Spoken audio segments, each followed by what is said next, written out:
delongas, Dana El Fareda, aqui com a gente conversando, batendo um papo. Agora a gente vai mergulhar nesse universo. Escolhi a música certa?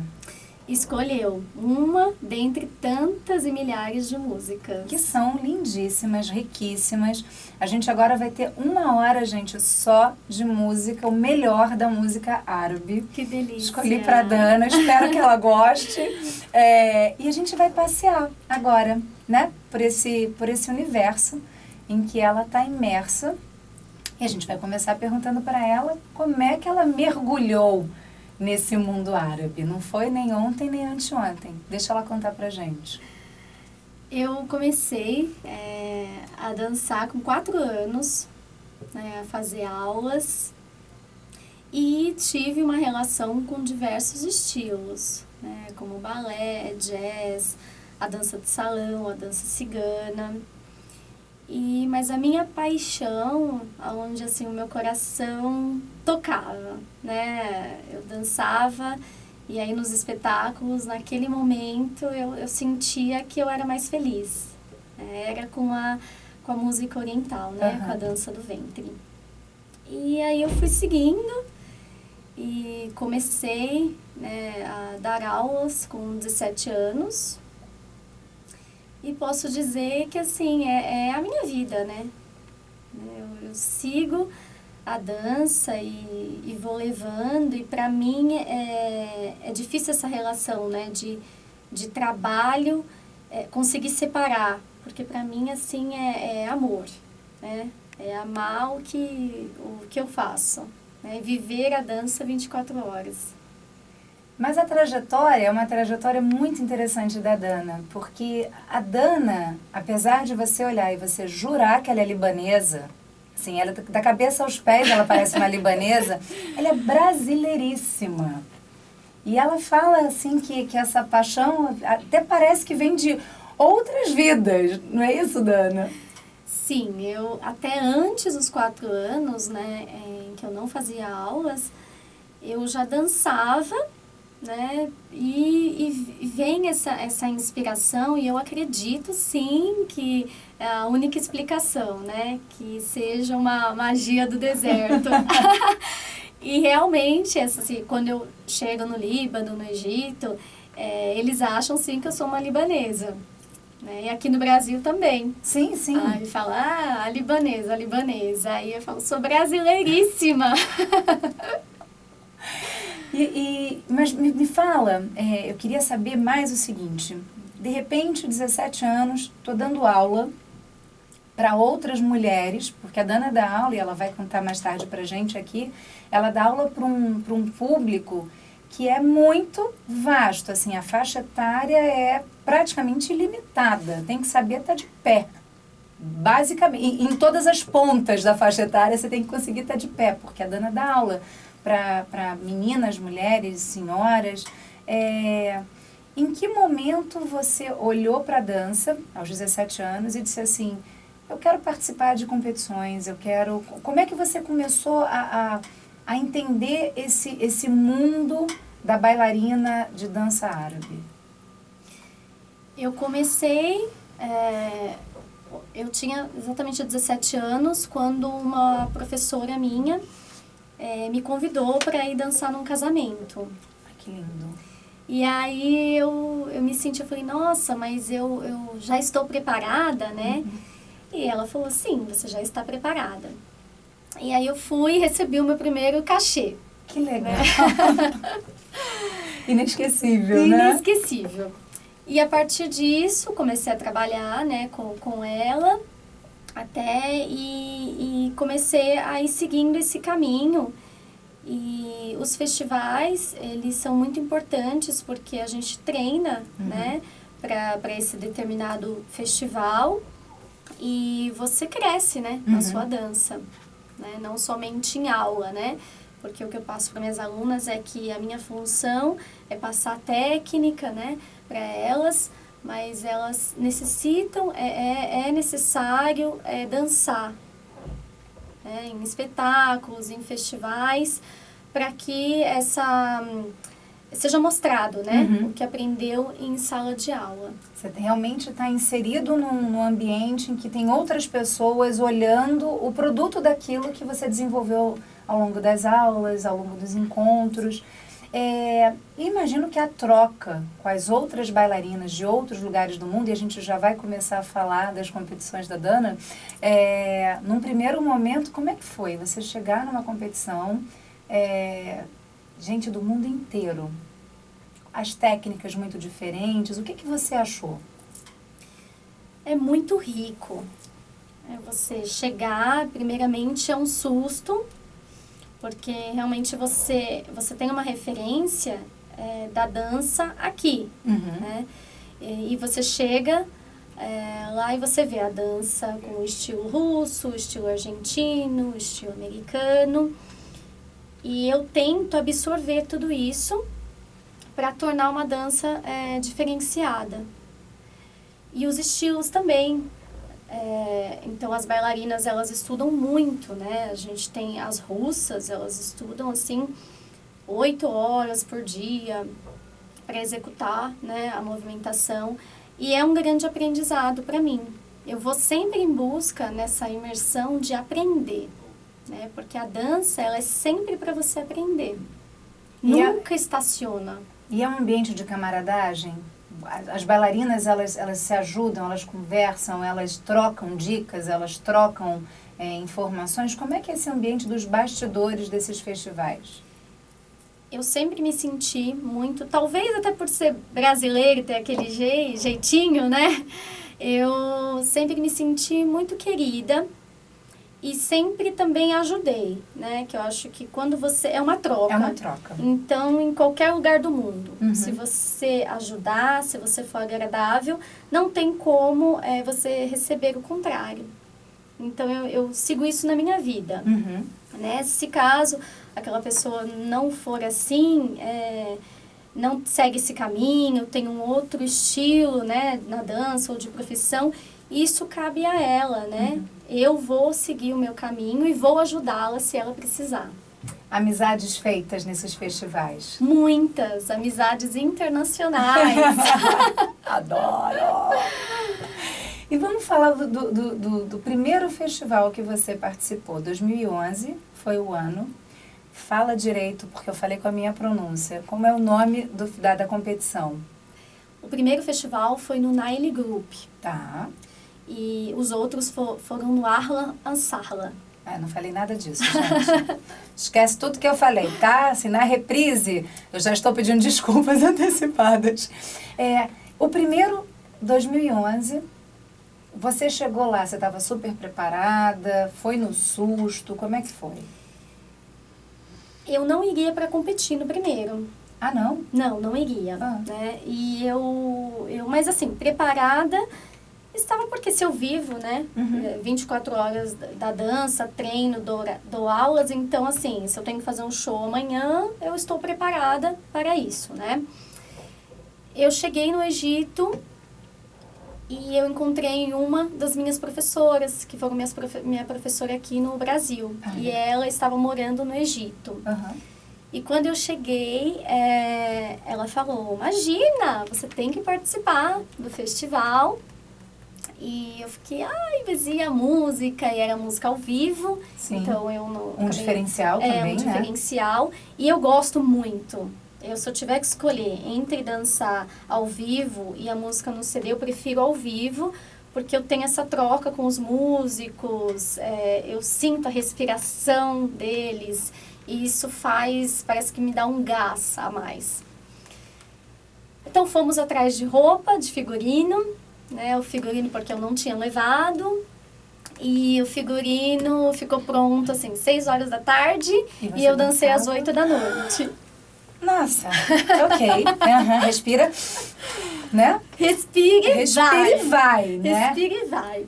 Mas eu adoro essa adrenalina. Eu gosto muito, eu sou muito intensa, sou com as minhas alunas, sou com a minha família, eu vivo intensamente, não consigo viver assim no banho-maria. No morno. Pra mim ou é ou não é. Então eu gosto, eu me senti, parece que vai dá aquele gás mesmo. Em 2011, ela não foi para competir. 2011, a roupa chegou às 6 horas da tarde, ela dançou às 8 horas. Foi só pela participação, né, Dana? Você voltou para casa sem nada, assim? Alguma coisa para contar pra gente? Eu consegui o segundo lugar. Segundo lugar. Só isso, tá, gente? Beijo no ombro. Demais, não, demais, sério. Porque, assim, para uma pessoa que não foi nem com intenção de participar, esse segundo lugar, eu imagino que tenha tido um sabor, assim, de selo mesmo, de aprovação. Como é que você se sentiu? Esse primeiro festival foi o que mudou a minha vida.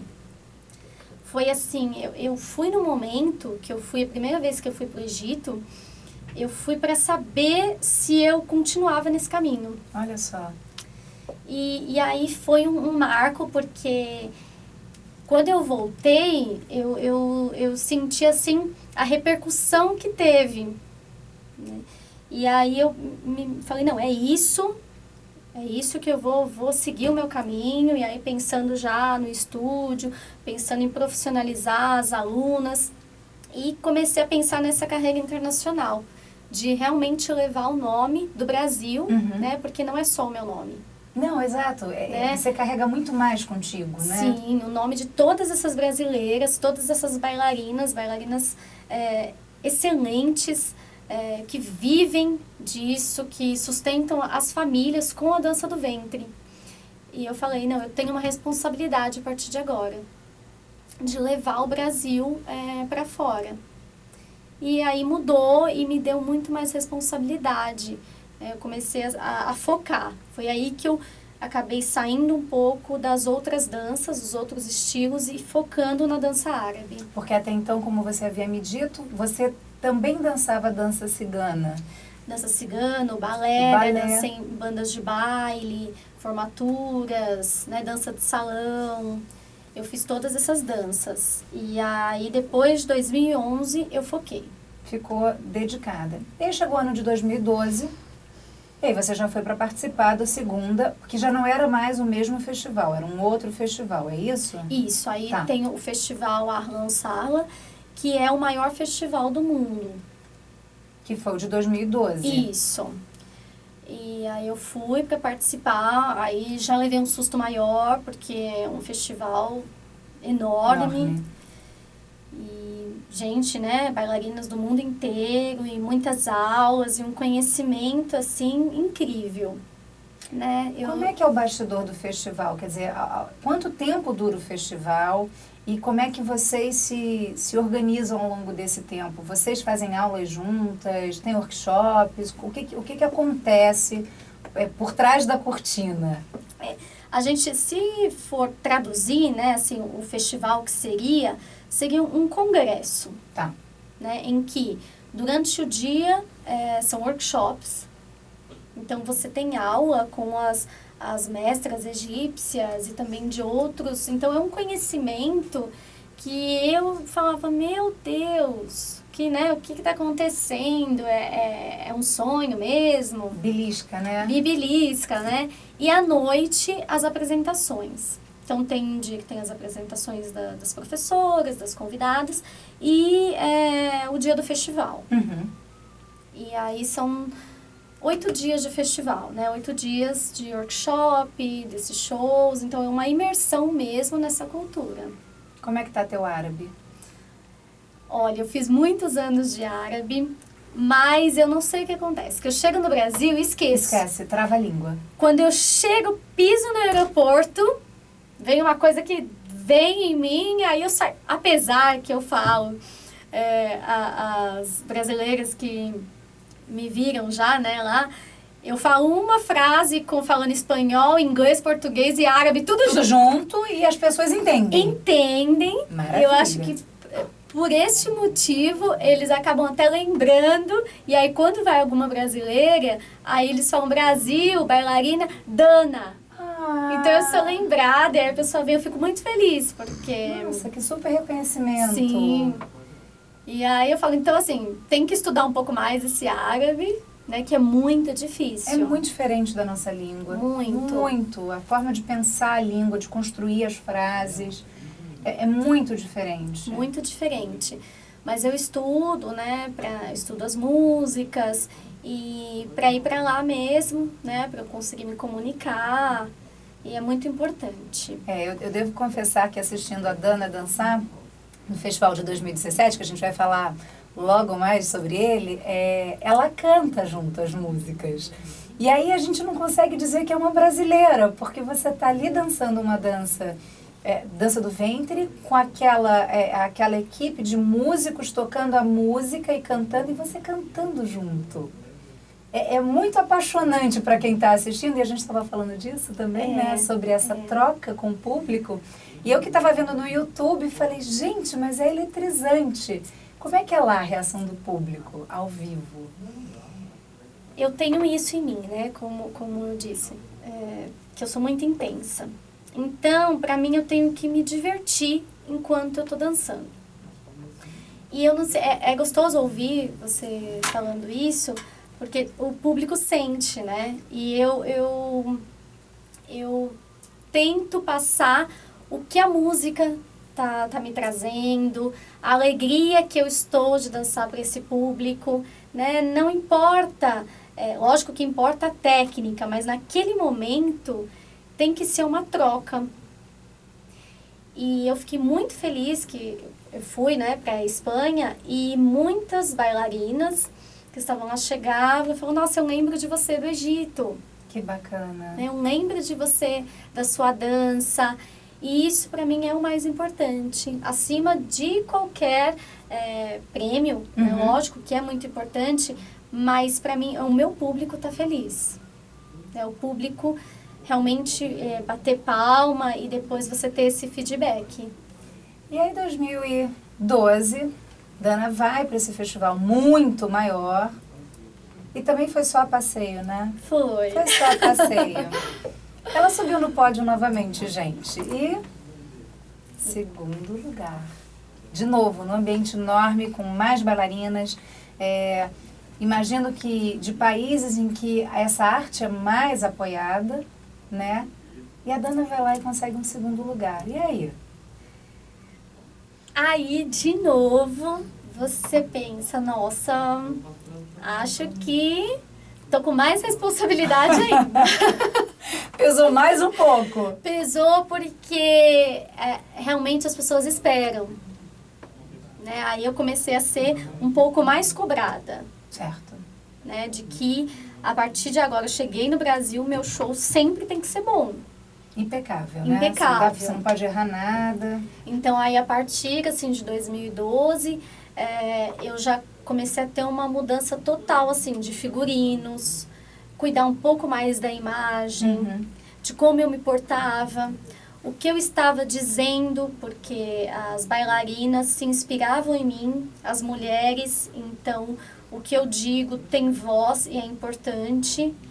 Eu comecei a crescer e ter uma maturidade muito rápida, né, devido a esses festivais. Não, e é interessante porque toda a tua trajetória, você amadureceu muito rápido. Você começou muito jovem. Sim. Né? Você começa com 4 anos, com 17, você vai para um primeiro festival, quer dizer, são coisas que marcam mesmo a vida da jovem para uma passagem para a mulher. E em épocas em que a gente fala do empoderamento feminino, que a gente fala da gente ter voz, essa tua responsabilidade, eu acho que é isso que faz com que a gente receba essas mensagens, né? De tô te ouvindo e você realmente está representando essa turma de bailarinas que se dedica a essa dança. E você tá sentindo esse peso, essa responsabilidade, mas não te massacra. Eu acho que me parece que te impulsiona, é isso mesmo? Me impulsiona e eu sempre tive isso, desde assim de criança, de ter uma liderança. Então, na escola, era representante, então assim, eu cheguei a ser a presidente do Grêmio Estudantil da escola, e aquela coisa da mulher, né? Eu sempre quis representar a mulher, ser uma mulher especial, mostrar que a mulher ela está igual, e para ela estar igual ela não precisa deixar de ser feminina, deixar de ser mulher. Então isso sempre foi muito importante para mim. Talvez por isso até eu tenha escolhido seguir pela dança, a dança do ventre, em que eu trabalho com mulheres. A gente agora vai ouvir uma música, vamos dar uma respirada, eu e a Dana, porque o papo está intenso e está uma delícia. E a gente vai voltar falando disso, vai voltar falando da dança, da coreografia, da sensualidade. A gente vai falar disso e a gente já vai chegar também no último festival de 2017. Tem história para contar. Sobe o som, Kaique!